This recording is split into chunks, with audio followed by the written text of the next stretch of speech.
Hello aspirants, welcome to Wise Tube. So last క్లాస్లో మనం first chapter AP socio economic సర్వేలో first chapter and second chapter చూసాము.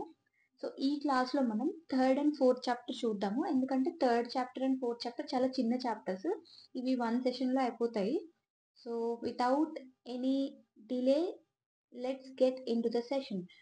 So third chapter వచ్చేసి public finance, అంటే మన state government లోని finances యొక్క స్టేటస్ అన్నమాట. It includes both receipts and expenditure, అంటే ఆదాయం వ్యయం. సో స్టేట్ గవర్నమెంట్ కి ఆదాయం వ్యయం ఎలా ఉన్నాయి అనేది చూద్దాము. సో ఇక్కడ నేను స్టార్టింగ్ లోనే ఆల్రెడీ చిన్న డయాగ్రామ్ లాంటిది వేసాను. సో ఇది మీకు లాస్ట్ లో నేను రివైజ్ చేస్తాను. సో ఫస్ట్ వచ్చేసి సో ఇక్కడ మనం public finance so state was bifurcated on 2nd June 2014. ఈ ఎప్పుడైతే 2014 బైఫర్కేషన్ అయ్యిందో అప్పుడు ద రెసిడ్యువరీ స్టేట్ అనేది ఆంధ్రప్రదేశ్ అడ్వర్స్లీ ఎఫెక్టెడ్, ఎందుకంటే capital which is revenue generating is gone. Okay, ఇదే కాకుండా even reorganization bill and reorganization act 2014లో సెంట్రల్ గవర్నమెంట్ అసిస్టెన్స్ ఇస్తాము స్టేట్ కి అని చెప్పింది. బట్ ఈ ఎప్పుడైతే ఎక్స్పెండిచర్ అనేది చాలా ఫాస్ట్ గా పెరుగుతుంది, బట్ సెంట్రల్ అసిస్టెన్స్ అనేది చాలా స్లోగా వస్తుంది అనేసరికి స్టేట్ గాన్ అండ్ స్ట్రెస్. ఇదే ఇచ్చారు, ఇది ఎగ్జామ్ గేమ్ అంత ఇంపార్టెంట్ కాదు. సో మనం ఫస్ట్ వచ్చేసి చూడాల్సింది స్టేట్ రెవెన్యూస్. స్టేట్ రెవెన్యూ అంటే ఇక్కడ ఆదాయం. సో ఇక్కడ మనం ఈ డయాగ్రామ్ లో చూద్దాము. స్టేట్ రెవెన్యూకి వచ్చేసరికి ఫస్ట్ ఇందులో అసలు స్టేట్ నుంచి డబ్బులు ఎక్కడి నుంచి వస్తున్నాయంటే states own tax, own non tax and central assistance అన్నమాట. సో స్టేట్ ఓన్ ట్యాక్స్ లో హైయెస్ట్ వచ్చేసి జిఎస్టి, సెకండ్ వచ్చేసి సేల్స్ ట్యాక్స్. ఈ రెండు గుర్తుపెట్టుకోండి, ఇంకా థర్డ్ అండ్ ఫోర్త్ కూడా ఉంటాయి, అవి నేను లేటర్ కింద డీటెయిల్స్కి వెళ్ళినప్పుడు చెప్తా. అలాగే own non tax state way non tax related revenues ఏవి అంటే మైన్స్ అండ్ మినరల్స్ అన్నమాట. So mines and minerals highest, ఇది ఆల్మోస్ట్ 41%. నెక్స్ట్ వచ్చేసి సెంట్రల్ అసిస్టెన్స్ నుంచి కూడా మనీ వస్తుంది. It includes finance commission allocations, at the same time even grant in aid కూడా ఇందులోనే ఇంక్లూడ్ అవుతుంది. So GST and sales tax అనేది ఆల్మోస్ట్ 85,000 crore. ఈ స్టేట్ ఓన్ ట్యాక్స్ నుంచి ఈ ఏవైతే మొత్తం కలిపి ఉందో అది 85,000 crore, అప్రాక్సిమేట్లీ 85,900 ఎంతో ఉంటుంది. Own non tax 7,000 crore, central assistance 84,000 crore. So మీకు ఎగ్జామ్ కి ఏం ఇంపార్టెంట్ అంటే ఒకవేళ రెవెన్యూస్ అని అడిగితే ఏది హైయెస్ట్ అని అడిగే ఛాన్సెస్ ఉన్నాయి, and at the same time ఒక్కోసారి ఆర్డర్ అడిగే ఛాన్సెస్ ఉంటుంది. సో ఒకవేళ రెవెన్యూస్ ఉన్నాయనుకోండి, రెవెన్యూస్ ఆర్డర్ లో పెట్టమంటే మీరు పెట్టాలన్నమాట. ఏది స్టేట్స్ ఓన్ ట్యాక్స్ తర్వాత సెంట్రల్ అసిస్టెన్స్, ఆ తర్వాత స్టేట్స్ ఓన్ నాన్ ట్యాక్స్. లేదు with in states own tax లోనే అడిగితే మాత్రం ఫస్ట్ జిఎస్టీ పెట్టాను, తర్వాత sales tax, third and fourth కింద చూద్దాం. సో ఇది ఓవరాల్ ఎంత రెవెన్యూ వస్తుందంటే 1.76 lakh crore. నెక్స్ట్ ఇప్పుడు ఎక్స్పెండిచర్ కొద్దాం. ఎక్స్పెండిచర్ మొత్తం ఎంత 2.36 lakh crore అనమాట. సో ఈ ఎక్స్పెండిచర్ అనేది టూ టైప్స్ ఉంటాయి, రెవెన్యూ, క్యాపిటల్. సో ఈ రెండింటికి డిఫరెన్స్ చెప్తాను. ఎక్స్పెండిచర్ రెవెన్యూ, ఇప్పుడు మనకు వచ్చే శాలరీని మనం రెండు రకాలుగా వాడతాం. ఏంటి, ఒకటి బంగారం కొనుక్కుంటాం, లేదా ఇల్లు కొనుక్కుంటాం, లేదా ఒక ఎసెట్ ని ఏది ఒక లాంగ్ టర్మ్ లో యూజ్ అయ్యి దాని నుంచి మనకు లాభం వస్తుంది అనుకుంటే అలాంటి వాటిని క్యాపిటల్ అసెట్ అంటారు. రెవెన్యూ అసెట్ అంటే రెవెన్యూ ఎక్స్పెండిచర్ అంటే ఏంటి, మనం రోజు తినడానికి పెట్టేది, ఓకే, ఇంకా ఎడిషనల్ గా ఖర్చు ఉంటాయి కదా సినిమాలకి, ఎంటర్టైన్మెంట్ కి, ఇట్లాంటివి అనమాట. అంటే డైలీ ఇంకర్ అయ్యే డైలీ ఇంకా వీటి నుంచి ఏమి రిటర్న్ రాదనమాట. సో రెండు రకాలుగా వీటిని డిఫరెన్షియేట్ చేయొచ్చు. ఫస్ట్ పాయింట్ వచ్చేసి రెవెన్యూ అంటే ఇది daily expenditure, daily day to day అయ్యే ఎక్స్పెండిచర్ అనమాట. నెక్స్ట్ వచ్చేసి దీని నుంచి పెద్దగా ప్రాఫిట్స్ అనేవి రిటర్న్స్ రావన్నమాట. ఓకే, అండ్ ఇంకోటి ఏంటి, ఇవి షార్ట్ టర్మ్ నీడ్స్ కోసం అనమాట. అదే క్యాపిటల్ ఎక్స్పెండిచర్ చూస్తే ఇది లాంగ్ టర్మ్. ఓకే, ఇది లాంగ్ టర్మ్ లో ఖర్చు పెడతాం అండ్ పక్కగా దీనికి రిటర్న్స్ వస్తాయి. ఎలా అంటే ఫర్ సపోజ్ ఇది డైలీ రొటీన్, అంటే ఎలాంటివి, salaries or subsidies, welfare schemes లో సబ్సిడీస్ ఇస్తాం కదా, ఇవి తిరిగి రావు కదా ఒకసారి ఖర్చు అయిపోయి అంటే. సో ఇక్కడ క్యాపిటల్ ఎక్స్పెండిచర్ అంటే ఏంటి, ఒక రోడ్ లేదా ఇన్ఫ్రాస్ట్రక్చర్ లైక్ ఏంటి ఇరిగేషన్ ఫెసిలిటీస్, ఓకే. ఫార్మర్స్‌కి ఇరిగేషన్ ఫెసిలిటీస్, రోడ్స్ ఇట్లాంటివి వేయడం వల్ల ఇప్పుడు ఫర్ సపోజ్ రోడ్ నుంచి ఏమొస్తుందని అడిగితే, రోడ్స్ వేసామనుకోండి. ఆ ఏరియాలో ట్రాన్స్‌పోర్టేషన్ పెరిగి ట్రాన్స్‌పోర్టేషన్ ఎప్పుడైతే పెరుగుతదో అక్కడ ఆబ్వియస్‌లీ ఆ కారిడార్‌లో డెవలప్‌మెంట్ జరుగుతది. షాప్స్ రావడం, ఇండస్ట్రీస్ రావడం, ట్రాన్స్‌పోర్ట్ అనేది ఎక్కడైతే వస్తుందో అక్కడ ఆటోమేటిక్‌గా డెవలప్‌మెంట్ అవుతది. And it will contribute to GDP అన్నమాట. సో, ఇది క్యాపిటల్ ఎక్స్‌పెండిచర్. ఇది రోజు రోజు ఖర్చు అవ్వదు కదా! ఇది ఒకేసారి ఖర్చు పెడతారు. And it will be a huge amount. And దీనివల్ల రిటర్న్స్ వస్తాయి గవర్నమెంట్‌కి. And it is a long term.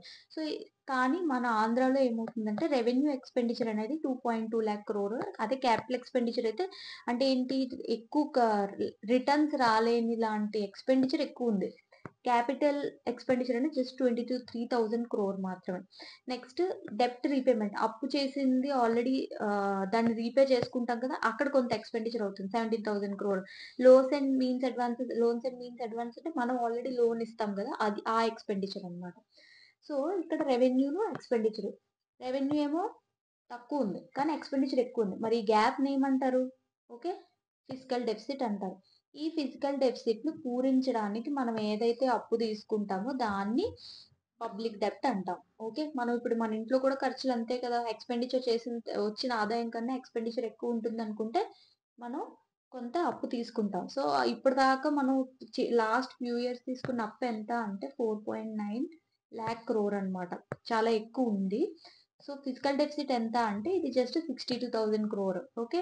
మరి ఇక్కడ ఆర్‌డి అని రాసాను. ఆర్‌డి అంటే రెవెన్యూ డెఫిసిట్. ఫిజికల్ డెఫిసిట్‌కి, రెవెన్యూ డెఫిసిట్‌కి ఏంటంటే యాక్చువల్‌గా ఇది యాక్చువల్ డెఫిసిట్ అన్నమాట. ఫిజికల్ డెఫిసిట్‌లో ఏంటంటే అప్పు తీసుకుంటాం కదా! బారోయింగ్స్ కూడా ఇంక్లూడ్ చేసి ఉంటది. రెవెన్యూ డెఫిసిట్‌లో తీసుకున్న అప్పు కొంత ఉంటది కదా! అది మైనస్ చేసేస్తే యాక్చువల్ డెఫిసిట్ అనేది కనిపిస్తుందన్నమాట. Okay. Excluding the borrowings it is just 38,000 crore. So, ఇవన్నీ అడుగుతారా అంటే ఈ ఇవి అడగొచ్చు. ఇప్పుడు చెప్పిన కాన్సెప్ట్ బేస్డ్ అడగొచ్చు. బట్ ఇంకొకటుంది. ఈ పబ్లిక్ డెబ్ట్ ఎక్కడి నుంచి తెచ్చుకుంటున్నామంటే 75% మార్కెట్ బారోయింగ్స్ నుంచే. అంటే స్టేట్ గవర్నమెంట్ లోన్స్ తీసుకుంటదన్నమాట బారోయింగ్స్. ఓకే. కొన్ని సర్టిఫికేట్ పేపర్స్ అనేవి, బాండ్స్ అనేవి ఇష్యూ చేసి ఆ బాండ్స్ నుంచి వచ్చేది ఎంతంటే ఆల్‌మోస్ట్ 75% మార్కెట్ బారోయింగ్స్. మరి మిగతా 25% ఎక్కడి నుంచి వస్తుందంటే అది నేను తర్వాత చెప్తాను. కింద ఉంటుంది డీటెయిల్స్‌లో మనం టాపిక్‌లో డిస్కస్ చేసినప్పుడు. ఓకే. సో, ఇంట్రెస్ట్ పేమెంట్ ఎంత అంటే 29,000 క్రోర్. సో, ఈ డెబ్ట్ అనేది పర్సెంటేజ్ ఆఫ్ జీడీపీతో కాలిక్యులేట్ చేస్తే మన స్టేట్ గవర్నమెంట్‌కి ఇప్పుడు 33.71%. ఈ value very important. Just note this example data. This is very important. 33.7% ఇది పక్కా అడిగే ఛాన్సెస్ ఉంది. ఇలాంటివి మీరు గుర్తుపెట్టుకోవాలన్నమాట. ఓకే. ఎలాంటివంటే ఇది. ఓకే. అలాగే ఈ జీఎస్టీ తర్వాత mines and minerals. Okay. Financial allocations ఇవి గుర్తుపెట్టుకోవాలి మీరు. ఓకే. నెక్స్ట్. ఇప్పుడు ఇది చూద్దాము. సో, ఇక్కడ ఆల్రెడీ ఇది స్టార్టింగ్ ఇదంతా అవసరం లేదు మీకు. ఓకే. 2014 తర్వాత స్టేట్ అనేది స్ట్రెస్‌లో ఉందని. సో, ఇక్కడ స్టేట్ రెవెన్యూస్‌లోని 85,000 crores from own tax revenues ఇది ఆల్రెడీ డిస్కస్ చేసాము. ఇదంతా అదే ఉంటుంది. ఈ డయాగ్రామ్‌లో కూడా అదే ఉంది. ఇది ఆర్డర్‌లో పెట్టామన్నమాట. ఓన్ టాక్స్, తర్వాత సెంటర్ నుంచి వచ్చేది, తర్వాత నాన్ టాక్స్. ఓకే. ఇప్పుడు ఓన్ టాక్స్ రెవెన్యూస్ చూస్తే ఇందాక చూసాం కదా! GST highest 36%. తర్వాత సేల్స్ టాక్స్. మిగతాదేంటంటే state excise and stamps and registration. ఇది గుర్తుపెట్టుకోండి. State excise and stamps and registration. Okay. Next non tax రెవెన్యూస్‌లో ఏమొస్తాయి? మనం ఆల్రెడీ మైన్స్ అండ్ మినరల్స్ అని చూసాం. మరి అది కాకుండా ఇంకేమున్నాయి? Medical health 3%, forest 1%, education 1%. Okay. తర్వాత ఇది కాకుండా ఇప్పుడు సెంట్రల్ ట్రాన్స్‌ఫర్స్ చూద్దాం. సెంట్రల్ ట్రాన్స్‌ఫర్స్‌లో ఇందాక ఆల్రెడీ చూసాం కదా! ఫైనాన్స్ కమిషన్ అలొకేషన్స్ అనేది హైయెస్ట్. తర్వాత గ్రాంట్ ఇన్ ఎయిడ్, తర్వాత ఈఏపీ, తర్వాత స్మాల్ సేవింగ్స్ లాస్ట్‌లో వస్తుంది. ఈ ఆర్డర్ అనేది మీరు గుర్తుపెట్టుకోవాల్సి ఉంటది. Okay. Next coming to state expenditure. ఈ టాపిక్ కూడా మనం ఆల్రెడీ ఇందాక డిస్కస్ చేసేసాం. ఇప్పుడు ఎక్స్‌పెండిచర్ ఎక్కడెక్కడ జరుగుతుందంటే క్యాపిటల్ అండ్ రెవెన్యూ అని చూసాం కదా! రెవెన్యూ వచ్చేసి 2.36 లాక్, క్యాపిటల్ వచ్చేసి ఆహ్, ఎక్స్‌పెండిచర్‌లో రెవెన్యూ ఇంత, క్యాపిటల్ వచ్చేసి జస్ట్ 23,000 క్రోర్ దగ్గరలో ఉంది. ఇందాక మాట్లాడుకున్నాం కదా! Irrigation and road. సో, ఇక్కడ మనకి ఏం ఇంపార్టెంట్ అనేది ఈ ఆర్డర్ అనేది ఇంపార్టెంట్ అన్నమాట.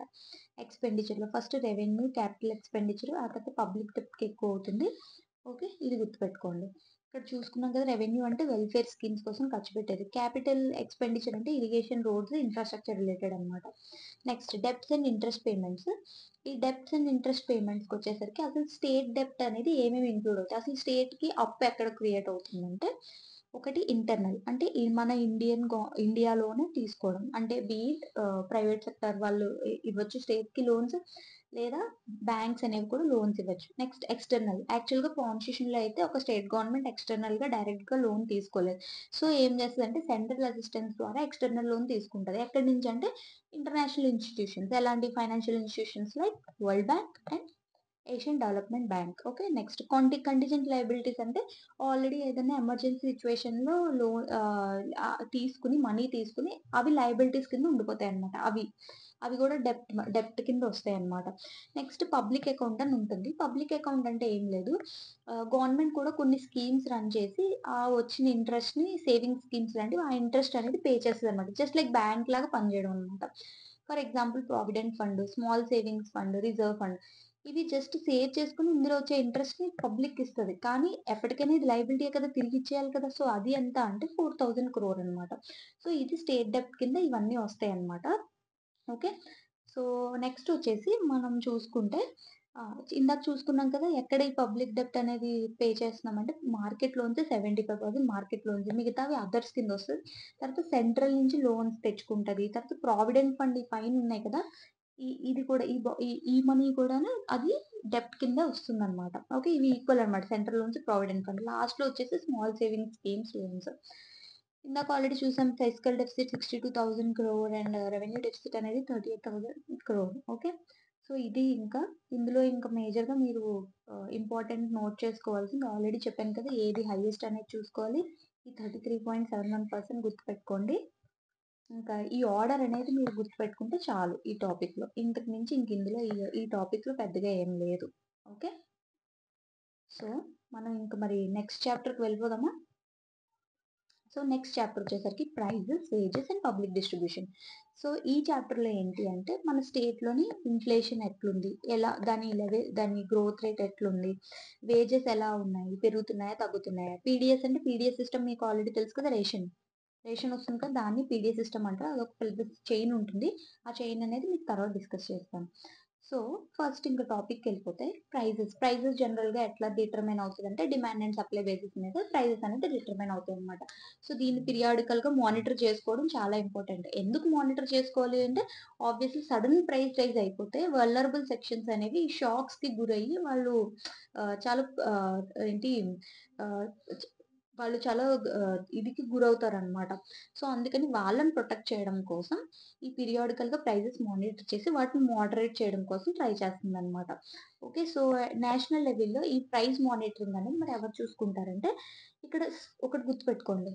ప్రైజెస్ అనేవి సప్లై సైడ్ చూడాలి. Demand side. సప్లై సైడ్ అంటే ప్రొడ్యూసర్ సైడ్. మోస్ట్‌లీ ఇక్కడ హోల్‌సేల్ ప్రైస్ ఇండెక్స్ చూస్తాం. ఇది డిమాండ్ సైడ్. కన్స్యూమర్ సైడ్ నుంచి లెక్కేసామంటే మాత్రం కన్స్యూమర్ అఫైర్స్ మినిస్టర్. ఇది ఇక్కడ కామర్స్ అండ్ ఇండస్ట్రీ మినిస్టర్ గుర్తుపెట్టుకోండి ఈ రెండును. ఓకే. సో, ఇప్పుడు మనం చూసుకుంటే ఇక్కడ ప్రైస్ రైజ్ గురించి మాట్లాడుతున్నాం. సో, సెంట్రల్ గవర్నమెంట్‌లో ఎవరు చూసుకుంటారంటే price monitoring division of department of consumer affairs అంటే ministry of consumer affairs and PDS system అన్నమాట. ఈ మినిస్ట్రీ యొక్క డిపార్ట్మెంట్ ఈ ప్రైస్ అనేది డైలీ మానిటర్ చేసి ఫీడ్‌బ్యాక్ అనేది ఇస్తుందన్నమాట. To prevent undesired shortfall in the availability of essential commodities. Okay. ఇది ఇండియాలో. మరి ఆంధ్రాలో ఎవరు చేస్తారు? Directorate of economics and statistics DES. Okay. ఇది ఏం చేస్తుందంటే ప్రైజెస్ అనేది క ఒక 6 కమోడిటీస్‌కి కలెక్షన్ అండ్ కంపైలేషన్ చేస్తుందన్నమాట. In selected centres. సో, మీరిక్కడ గుర్తుపెట్టుకోవాల్సింది ఆంధ్రాలో ప్రైజెస్ అనేది ఎవరు మానిటర్ చేస్తారంటే డీఈఎస్ ఒకటి గుర్తుపెట్టుకోవాలి. సో, ఇది ఎలా మానిటర్ చేస్తుందంటే 6 కమోడిటీస్. ఈ 6 కమోడిటీస్‌ని మీరు గుర్తుపెట్టుకోవాలి. Rice, red gram dal, sunflower, tamarind, red chillies and onions. ఈ 6 కమోడిటీస్ వెరీ ఇంపార్టెంట్. ఈ వీటిల్ని ఒక సెలెక్టెడ్ సెంటర్స్‌లో మానిటర్ చేస్తది ఎవ్రీ ఇయర్. అంతే కదా! ఎక్కువ కమోడిటీస్ అన్నీ చేయలేరు కదా! సో, శాంపిల్ కింద బేసిక్ నీడ్స్ అన్నమాట. చూసుకోండి రైస్ కానీ బేసిక్స్ టామరిన్ కానీ, చిల్లీస్ గాని ఇవన్నీ బేసిక్ మనం రెగ్యులర్‌గా యూజ్ చేసేవన్నమాట. సో, ఇప్పుడు 3 టైప్స్ ఆఫ్ ఇండిసెస్ నేను ఆల్రెడీ చెప్పాను కదా! ప్రొడ్యూ ప్రొడ్యూసర్ సైడ్, కన్స్యూమర్ సైడ్ అని ఆల్రెడీ మీకు చెప్పాను కదా! సో, ఇక్కడ మీరు చూసుకోవాల్సింది ఏంటంటే ప్రొడ్యూసర్ సైడ్, కన్స్యూమర్ సైడ్‌లో ఇక్కడ కన్స్యూమర్ ప్రైస్ ఇండెక్స్‌లో ఇండస్ట్రియల్ వర్కర్స్ ఒకటి, తర్వాత అగ్రికల్చర్ లేబర్ ఒకటి, నెక్స్ట్ రెండు కలిపి ఇది. ఇప్పుడు చూడండి, ఇండస్ట్రియల్ వర్కర్స్ అంటే మోస్ట్లీ ఎక్కడ ఉంటుంది, అర్బన్ ఏరియాస్లో కదా, అక్కడ ప్రైస్. మరి రూరల్ ఏరియాస్లో ఎలా అంటే అగ్రికల్చర్ లేబర్. మరి రెండు కంబైన్డ్ కూడా ఒకటి తీసుకోవాలి కాంప్రిహెన్సివ్గా అని చెప్పి ఇంకొక ఇండెక్స్ తీసుకొచ్చారనమాట. ఓకే, సేమ్ అలాగే ఇప్పుడు ప్రొడ్యూసర్ సైడ్ అయితే wholesale price index. Okay, so ఇప్పుడు మనం ఒక్కొక్కటి చూద్దాం. ఇందులో ఏమేమి గుర్తుపెట్టుకోవాలంటే అన్ని చదవక్కర్లేదు. సో సిపిఐ ఇండస్ట్రియల్ వర్కర్స్ ఎవరు తీసుకొస్తారంటే ఇండియా లెవెల్లో లేబర్ బ్యూరో తీసుకొస్తుంది అనమాట, లేబర్ మినిస్ట్రీ, ఎందుకంటే వర్కర్స్ రిలేటెడ్ కదా. ఓకే, సో ఇది దీని బేస్ ఇయర్ ఎంత అంటే 2016. ఓకే, సో ఈ నేషనల్ లెవెల్లో చేసేదానికి ఆల్ ఇండియా లెవెల్లో కొన్ని డిస్ట్రిక్ట్స్ సెలెక్ట్ చేసుకుంటారు. అలా ఆంధ్రాలో సెలెక్ట్ చేసుకున్న districts Guntur, Visakhapatnam, Nellore. So 3 coastal cities అన్నమాట. ఓకే, మరి ఆంధ్రాలో ఈ సిపిఐ ఇండస్ట్రియల్ వర్కర్స్ ఎవరు చేస్తారు అంటే సేమ్ డిఈఎస్ చేస్తుంది. బట్ బేస్ ఇయర్ అనేది 2001 and it is at 4 centres ని తీసుకుంది. ఏంటి, విజయనగరం, చిత్తవలస, కాకినాడ, రాజమండ్రి, జగ్గయ్యపేట, మిర్యాలగూడ అండ్ తిరుపతి, రేణుగుంట. ఈ 4 డిస్ట్రిక్ట్స్ అండ్ 2001 గుర్తుపెట్టుకోండి. నేషనల్ లెవెల్లో అయితే 2016. ఓకే, సో ఇది వాల్యూస్. 415 అనేది 2001 బేస్ లెవెల్లో, ఇవి ఆల్ ఇండియా లెవెల్ కన్నా ఎక్కువ ఉందన్నమాట.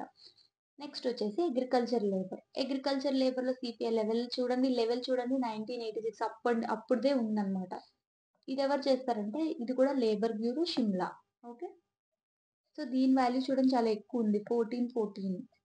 నెక్స్ట్ కంబైన్డ్ లెవెల్ ఎందుకు చేస్తామంటే ఇక్కడ అర్బన్ కవర్ చేస్తుంది, ఇక్కడేమో రూరల్ కవర్ చేస్తుంది, కానీ మనకు ఒక కాంప్రిహెన్సివ్ ఇండెక్స్ కావాలి కదా. సో ఈ కాంప్రిహెన్సివ్ ఇండెక్స్ కోసం సిపిఐ కంబైన్ తీసుకొచ్చారనమాట. ఓకే, ఇది ఎవరు చేస్తారు అంటే NSO, ministry of statistics, and దీని బేస్ ఇయర్ వచ్చేసి 2012. సో ఇది ఇంపార్టెంట్ అనమాట. మన ఇండియాలో సిపిఐ అనే టీం చూస్ చేసుకుని చేస్తున్నారనమాట. మన ఆంధ్రాకి ఈ రెండు లేవు, నాకు తెలిసి ఇది ఒక్కటే ఉంది, అందుకని ఇది క్లియర్ గా మెన్షన్ చేశారు డిఈఎస్ చేస్తుందని. ఓకే, సో నెక్స్ట్ వచ్చేసి ఇయర్స్ గుర్తుపెట్టుకోండి, base years. So wholesale price index ఇక్కడ ప్రొడ్యూసర్ సైడ్ కదా. సో ప్రొడ్యూసర్ సైడ్ ఏమని చెప్పాం, ministry of commerce and industry. So అందుకని మినిస్ట్రీ ఆఫ్ కామర్స్ అండ్ ఇండస్ట్రీలో ఎకనామిక్ అడ్వైజర్ చేస్తారనమాట. దీని బేస్ ఇయర్ ఎంత అంటే 2011. ఓకే, సో ఈ హోల్సేల్ ప్రైస్ ఇండెక్స్ లో 597 కమోడిటీస్ అనేది తీసుకుంటున్నారు. మరి 597 కమోడిటీస్ లో మళ్ళీ సబ్ టైప్స్ ఉన్నాయి. ఏంటి, primary articles, manufacturing products, fuel and power. ఇక్కడ మనం ఈ వాల్యూస్ గుర్తుపెట్టుకోకర్లేదు, అట్లీస్ట్ మనం ఈ ఆర్డర్ని గుర్తుపెట్టుకోవాలి. ఏది, మ్యానుఫ్యాక్చరింగ్ ఎక్కువ, తర్వాత ప్రైమరీ ఆర్టికల్స్, తర్వాత ఫ్యూయల్ అండ్ పవర్ అనేది గుర్తుపెట్టుకోవాలి. ఓకే, సో ఇదంతా అవసరం లేదు. నెక్స్ట్ వేజెస్ వచ్చేసరికి, వేజెస్ ఎలాగో మరి క్యాలిక్యులేట్ చేస్తున్నాం, పెరిగిందా లేదా అనేది. ఒక 16 ఆక్యుపేషన్స్ తీసుకుంటున్నాం అనమాట. ఓకే, 16 ఆక్యుపేషన్స్ అలా 44 సెలెక్టెడ్ సెంటర్స్ లో కలెక్ట్ చేసి స్టేట్ అనేది, మన స్టేట్ మొత్తంలో ఈ వేజెస్ అనేది మనం పెరిగాయా తగ్గాయా లేదా అనేది చూసుకుంటున్నాం అనమాట. ఓకే, ఫర్ ఎగ్జాంపుల్ కొన్ని తీసుకున్నారు ఇలాగే, state average daily wages of artisans and field labour లో హైయెస్ట్ చూడండి కాబ్లర్ కు ఉందన్నమాట 2023లో. Okay, next PDS system. So ఇప్పుడు పీడిఎస్ సిస్టమ్ గురించి చూస్తాము. పీడిఎస్ సిస్టమ్ అంటే మీకు ఆల్రెడీ తెలిసే ఉంటుంది. ఫస్ట్ ఇక్కడ పీడిఎస్ లో మనకి ఫ్రీ రేషన్ అనేది ఇస్తారు, లేదా సబ్సిడైజ్ ప్రైజెస్ లో రైస్, వీట్, ఓకే, జోవర్, ఇట్లా వాళ్ళ చాయిస్ బట్టి జోవర్, రాగి ఇట్లాంటివి ఇస్తారు. మరి ఈ పీడిఎస్ దేని బేస్ చేసుకుని ఇస్తుందంటే 2013 act, NFSA, national food security act ప్రకారం ఇది ఎంటైటిల్డ్ అనమాట. ఎవరికి, బిలో పోవర్టీ లైన్ వాళ్ళకి. బిలో పోవర్టీ లైన్ వాళ్ళకి. అండ్ ఈ బిలో పోవర్టీ లైన్ ఏంటి, ఎలా కవర్ చేస్తున్నారంటే 75% rural areas and 25% urban areas. Okay, 25% urban, sorry 25 కాదు, 50% అర్బన్ ఏరియాస్ ఇది కవర్ చేస్తుంది అనమాట, ఈ బీపీఎల్ వాళ్ళది. ఓకే, మళ్ళీ దీంతో పాటు ఇంకా అంత్యోదయ అన్న యోజన అని ఇంకొకటి ఉందన్నమాట. అదేంటంటే ఈ బీపీఎల్ లోనే ఇంకా పూరెస్ట్ ఆఫ్ ది పూర్ వాళ్ళకి ఇంకొంచెం ఎక్స్ట్రా ఇన్సెంటివ్స్, ఎక్స్ట్రా రేషన్ ఇస్తారనమాట. ఉన్న వాళ్ళకన్నా కంపారిటివ్లీ ఎక్కువ ఇస్తారు. సో ఓకే, ఇప్పుడు పీడిఎస్ ఇలా ఇస్తున్నాం. మరి పీడిఎస్ కావాలంటే గవర్నమెంట్ దగ్గర రైస్ కావాలి, రైస్ ఆర్ వాట్ ఎవర్ ఆ ప్రోడక్ట్స్ అనేది ఏవైతే ఇస్తున్నారో ఆ ప్రోడక్ట్స్ కావాలి. సో ఇది ఎక్కడి నుంచి వస్తుంది, ఫార్మర్స్ నుంచి ప్రొక్యూర్ చేసుకుంటారు. ఓకే, ఇదే మనం ఎంఎస్పితో లింక్ చేయాలన్నమాట. సో ఇక్కడ central government and state government అనేది ఎంఎస్పి ప్రైస్తో ఫార్మర్స్ నుంచి రా మెటీరియల్స్ ప్రొక్యూర్ చేసుకుంటుంది, wheat, rice, wheat or anything. Okay, ఎవరెవరు ప్రొక్యూర్ చేసుకుంటారు? సెంట్రల్ గవర్నమెంట్లో ఎఫ్సిఐ, అదే స్టేట్ గవర్నమెంట్లో వారి యొక్క ఓన్ ఏజెన్సీస్. మరి ఆంధ్రప్రదేశ్లో ఎవరు ఓన్ ఏజెన్సీ అంటే ఏపీ ఎస్సీ ఎస్సిఎల్, ఇదే మొత్తం ప్రొక్యూర్ చేసుకుని చేస్తుంది అనమాట. ఓకే, సో ఇది డిస్ట్రిబ్యూట్ చేస్తుంది. ఓకే, ఇప్పుడు దాకా ఈ స్ట్రక్చర్ అర్థమైంది కదా. సో ఇప్పుడు పీడిఎస్లో వచ్చిన రీసెంట్ అప్డేట్స్ ఏంటంటే కొన్ని అడ్వాన్స్మెంట్స్ వచ్చినాయి పీడిఎస్లో. ఇది వరకు ఉన్న లీకేజెస్ ఇవన్నీ లేకుండా కొన్ని అడ్వాన్సెస్ వచ్చాయి. ఈ అడ్వాన్సెస్ ఏంటి అంటే ఫస్ట్ థింగ్ మీరు గుర్తుపెట్టుకోవాల్సింది ఎలక్ట్రానిక్ మాడ్యూల్స్, అలాగే లింకేజ్ ఆఫ్ ఆధార్తో లింక్ అవ్వడం, తర్వాత ఈపీడిఎస్ అండ్ ఈపీఓఎస్, ఇవన్నీ ఈ weighing devices at the. So మనం ఈ పీడిఎస్ సిస్టంలో ఇప్పుడు రీసెంట్గా వచ్చిన ఈ పీడిఎస్ సిస్టమ్స్ ఏంటంటే చాలా అడ్వాన్స్మెంట్స్ వచ్చాయి కదా. అందులో ఎండ్ టు ఎండ్ ఎన్క్రిప్షన్, అలాగే ఒక విలేజ్ నుంచి ఇంకో విలేజ్కి వెళ్ళి పోర్టబిలిటీ అనేది ఒకటి ఉంటుంది అనమాట, త్రూ మొబైల్ డిస్పెన్సింగ్ యూనిట్స్ అనమాట. నెక్స్ట్ వచ్చేసి Sortex rice and other commodities ఇస్తున్నారు. అలాగే టోటల్ ఫేర్ షాప్స్ ఏంటంటే 29,796 ఫేర్ షాప్స్ అనమాట. So next rice subsidy schemes చూసుకుంటే నేను ఆల్రెడీ చెప్పాను కదా 2013 యాక్ట్. అలాగే ఆంధ్రలో ఎంతమంది అంటే 1.48 crore. ఓకే, సో ఇది కాకుండా ఈచ్ కమోడిటీ అనేది ఎన్ని కేజెస్ అనేది ఉంటుంది. మోస్ట్లీ 1 kg, బట్ రాగి జోవర్ మాత్రం 3 kgs అనమాట. సో ఇక్కడ స్కేల్ ఆఫ్ డిస్ట్రిబ్యూషన్ చూసుకుంటే మనకి నార్మల్గా ప్రయారిటీ హౌస్ హోల్డ్ కార్డ్స్ వాళ్ళకి ఏంటంటే 5 kg per unit in the rice card ఇస్తారనమాట. కానీ there is some other category, already చెప్పాను కదా, అంత్యోదయ అన్న యోజన వాళ్ళకి ఎక్స్ట్రా ఇస్తారనమాట, 35 kgs per card. Okay, next వచ్చేసి రాగి జోవర్ వచ్చేసి 3 kgs ఈచ్ ఇస్తారు. ఇది మేజర్లీ అక్కడ వాళ్ళ స్టేపుల్ ఫుడ్ ఉంటుంది కదా అనంతపురం, కర్నూలులో, సో అక్కడ. నెక్స్ట్ షుగర్, వీట్ అన్ని 1 kg 1 kg 1 kg ఇస్తారు. ఇప్పుడు నెక్స్ట్ వచ్చేసరికి ఫ్రీ ఆఫ్ కాస్ట్ ఇస్తారని చెప్పాను కదా ఇందాక. సో ఇది ఫ్రీ ఆఫ్ కాస్ట్ అనమాట పైవన్నీ. నెక్స్ట్ వచ్చేసి rice fortification. So before going to fortification topic we should understand hidden hunger అనమాట. హిడెన్ హంగర్ అంటే ఏంటి? సో బేసికలీ ఫుడ్ ఆల్రెడీ అందరూ తింటారు, బట్ ఎంత తిన్నా సరే still there will be health issues. Health ఇండికేటర్స్లో లో ఉంటారు, లైక్ వేస్టింగ్, స్టంటింగ్, అలాగే ఎనిమిక్ కండిషన్స్ అని, ఇట్లా కొన్ని హెల్త్ ఇష్యూస్తో ఉంటారు. అంటే ఏంటి? ఏజ్ పెరిగినా సరే హైట్ పెరగకపోవడం, అలాగే హైట్ ఉన్నా సరే వెయిట్ పెరగరు అనమాట వాళ్ళు. చాలా సో ఈ ప్రాబ్లమ్స్ అన్నిటిని ఏమంటారంటే మాల్ న్యూట్రిషన్ అంటారు. అంటే ఏంటి? వీళ్ళకి సరైన మోతాదులో మైక్రో న్యూట్రియన్స్ అనేవి వెళ్ళట్లేదు. ఓకే, మైక్రో న్యూట్రియన్స్ అంటే కనిపించదు, so it is called hidden hunger. Okay, ఈ మైక్రో న్యూట్రియన్స్ అనేది ఒక మనిషి ఎదుగుదలలో వాళ్ళ మెటబాలిజం అండ్ హెల్త్ పర్స్పెక్టివ్లో చాలా ఇంపార్టెంట్. కానీ అవి సరైన మోతాదులో రీచ్ అవ్వకపోవడం వల్ల ఈ మాల్ న్యూట్రిషన్ అనేది ఫేస్ చేస్తూ ఉంటారు. సో ఏంటి మైక్రో న్యూట్రియన్స్ అంటే ఐరన్, అలాగే folic acid, B12. Okay, so ఇట్లాంటివి అనమాట. సో వీటిని ఎప్పుడైతే వీటితో రైస్తో కలుపుతామో దీన్ని ఫార్టిఫికేషన్ అని అంటాం మనం. ఓకే, సో ఇది ఫార్టిఫికేషన్ ఎక్కడ చేస్తారంటే మిల్లింగ్లో రైస్ తీసుకెళ్తారు కదా, అక్కడ ఈ మిల్స్లో కస్టమైజ్డ్గా చేస్తారనమాట. సో ఫార్టిఫైడ్ రైస్ కెర్నల్స్ ఏవేమి 3 ఉన్నాయంటే iron, B12 and folic acid. Okay, so next already మనం డిస్కస్ చేసాం కదా, ఇది ఈ రెస్పాన్సిబిలిటీ అంతా ఎవరు తీసుకురంటే ఏపీఎస్సి ఎస్సిఎల్, అంటే AP state civil supplies corporation limited. Okay, AP state civil supplies corporation limited. Okay, so ఇది మొత్తం కలెక్షన్, అలాగే ఫుడ్ ఫార్టిఫికేషన్, అలాగే దీని డిస్ట్రిబ్యూషన్ మొత్తం రెస్పాన్సిబిలిటీ ఇదే తీసుకుంటుంది. ఇది మీరు గుర్తుపెట్టుకోవాల్సి ఉంటుంది. ఓకే, తర్వాత ఈ ఫార్టిఫికేషన్ చూసుకుంటే central government 75% cost, state government 25% cost అనమాట. సో ఇది ఆంధ్రప్రదేశ్లో ఫస్ట్ 7 districtsలో, తర్వాత మిగతా అన్ని districtsలో ఇప్పుడు ఇంప్లిమెంటేషన్లో ఉంది. ఓకే, సో తర్వాతొచ్చేసి డిస్ట్రిబ్యూషన్ ఆఫ్ ఫ్రీ రైస్ అనేది ఇందాక ఆల్రెడీ చూసాం కదా! ఫ్రీ రైస్ అనేది ఇస్తున్నారు. ఇప్పుడేంటి both NFSA entitle below poverty line పీపుల్‌కి అలాగే నాన్ ఎన్ఎఫ్ఎస్ఏ వాళ్ళకి కూడా ఇప్పుడు ఎక్స్టెండ్ చేశారనమాట. ఎప్పటి నుంచి జాన్ 1, 2023 నుంచి ఇది స్టార్ట్ చేశారు. And it is going to be extended till 2028. So ఇక్కడ ఆల్రెడీ పైన చూసాంగా ఫ్రీ ఆఫ్ కాస్ట్ అని. అది. ఓకే. ఇప్పుడు ఆల్రెడీ చూసాం కదా! ICDS Poshan mid day meal స్కీమ్‌లోని ఐసీడీఎస్ అంటే అంగన్వాడీ స్కీమ్స్ అన్నమాట. సో వీటిల్లోని అలాగే మిడ్ డే మీల్ స్కీమ్స్‌లోని గవర్నమెంట్ రైస్ ప్రొవైడ్ చేస్తుంది కదా! సో అందులోని ఈ ఫార్టిఫైడ్ ఫుడ్ అనేది సప్లై చేస్తున్నారు. దీంతో పాటు వెల్ఫేర్ హాస్టల్స్. నెక్స్ట్ ఇప్పుడు ఎంఎస్‌పీ ఆపరేషన్స్ గురించి మాట్లాడదాం. ఎంఎస్‌పీ ఆపరేషన్స్ ఇదేంటంటే ఫస్ట్ గవర్నమెంట్ కన్స్యూమర్స్‌కి పీడీఎస్ సిస్టమ్ ద్వారా రైస్ అనేది ఇస్తుంది. ఓకే. ఎవరు ఏపీ, ఎస్సీ, ఎస్సీఎల్ అనేది ఫార్మర్స్ నుంచి ప్రొక్యూర్ చేసి డిస్ట్రిబ్యూషన్ అనేది చేస్తుందన్నమాట. Got it? సో, ఇక్కడ డిస్ట్రిబ్యూషన్ చేసేటప్పుడు మరి ఇది రైస్ ఇవన్నీ ఎట్లా వస్తాయి వీళ్ళకి?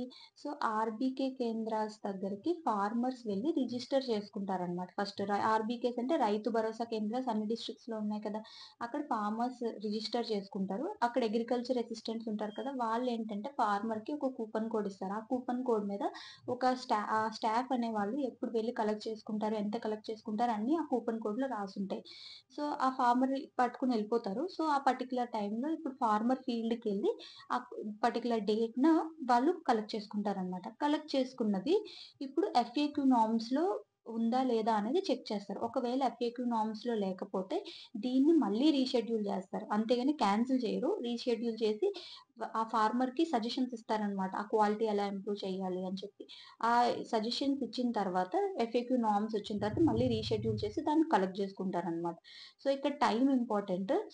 ఏంటి అంటే పేమెంట్ ఎలా చేస్తారు? 21 డేస్‌లో ఆధార్ బేస్డ్ పేమెంట్ ద్వారా దీన్ని చేస్తారనమాట. Got it? సో, ఇదంతా కాకుండా మళ్ళీ ఇప్పుడు ఈ రైస్ అనేది గన్ని బ్యాగ్స్‌లోని లేబర్ కాస్ట్, ట్రాన్స్‌పోర్టేషన్‌కి అన్నీ ఖర్చవుతుంది కదా! సో, ఇది గవర్నమెంటే పెట్టుకుంటది. లేదు ఒకవేళ ఫార్మరే దానంతట తానే వెళ్లి ఇస్తే ఆ ఖర్చంతా గవర్నమెంట్ అనేది cost as fixed by the government will be paid to the farmers. Okay. So, next kharif సీజన్‌లో 29,00,000 మెట్రిక్ టన్స్, రబీ సీజన్‌లో 12,00,000 మెట్రిక్ టన్స్ అనేది కలుస్తూ ఖరీఫ్ సీజన్‌లోనే ఎక్కువ. ఓకే. అలాగే జోవర్, రాగి గూడా. ఇది కాకుండా ఇంకొక గవర్నమెంట్స్ దీపం 2 స్కీము. ఇదేం లేదు. ఇయర్‌లీ ఒక 3 సిలిండర్స్ ఫ్రీ ఆఫ్ కాస్ట్ ఇస్తారు. Same like central government Ujala scheme అన్నమాట. సూపర్ సిక్స్ అంటే ఇప్పుడొచ్చిన కొత్త government. Okay. So, remember 3 gas cylinders అంటే పర్ ఇయర్ అంటే 4 మంత్స్‌కి ఒకటన్నమాట. ఓకే. సో, ఇది 2 డేస్ క్లాసు. ఇంకొకసారి రివైజ్ చేసేద్దాము. ఇప్పటిదాకా చూసుకున్నవన్నీ. ఈ చాప్టర్‌లోని ఏంటంటే ఇంపార్టెంట్ అనేది ఒకసారి చూసేద్దాం.